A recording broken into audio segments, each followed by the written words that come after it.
Hello,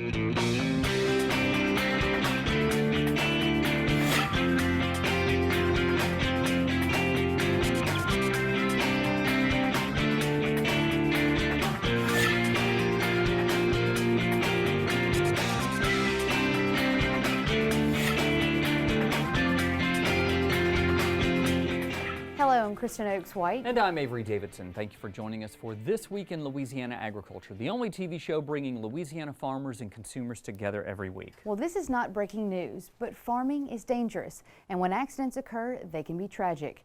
Last week, we showed you the story of a man who was saved from a grain bin earlier this year.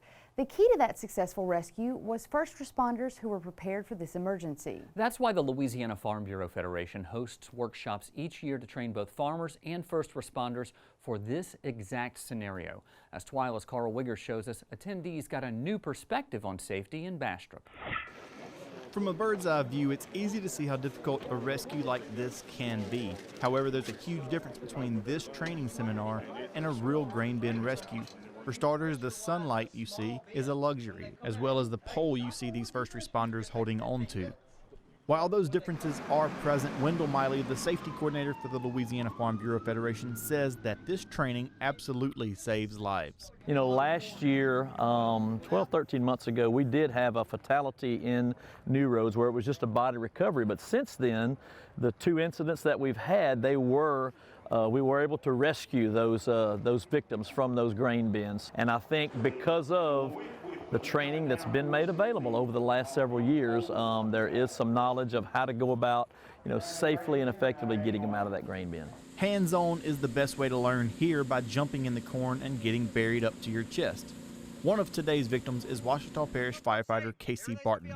Well, I was up to about my chest line, but in real life, I think what would scare me the most is it is a controlled environment, but I wouldn't have been able to reach for my phone and call help, so I would have had to stay almost neck deep for an unknown amount of time. I think that's what would scare me the most. Barton says programs like this are key to saving lives in and around Ouachita Parish in the rare chance they actually need to use this training. It may never happen, but then again, it might happen tomorrow, and at least I know myself and another guy I'm with at our department, we're here, we got to see it, and even if we're just a step ahead, knowing what we need, I feel like it's very beneficial. This program really is a good example of, our organization, providing a service to the community. You could call it a Farm Bureau member service, but you can call it also a service to the rural countryside for a program that really is able to provide such needed information to save a life. And that's really what it's all about.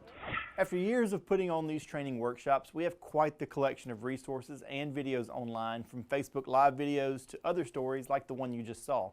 We've gathered them up all in one place for you, and we'll link you over to that on our website at twilatv.org. And you guys, you've both been to these things. I've been to them as well, but this time, because it was outside, as you can see in these pictures, I got to fly my drone around. And seeing it from that perspective is different. I'll tell you that. And that's something that I talked about in the story, but that's not a luxury. The sunlight is not a luxury that these first responders and farmers have whenever they're in this scenario. They're not usually, not shooting them at the ones I've been to either. It's difficult to shoot typically, but daylight was actually a problem. So anyways, it was a great turnout, and they've had a couple more this week that Wendell Miley has said has been really good so far. So I'm excited about that for them. Well, we love seeing that perspective. Thank you very much, Karl Wiggers.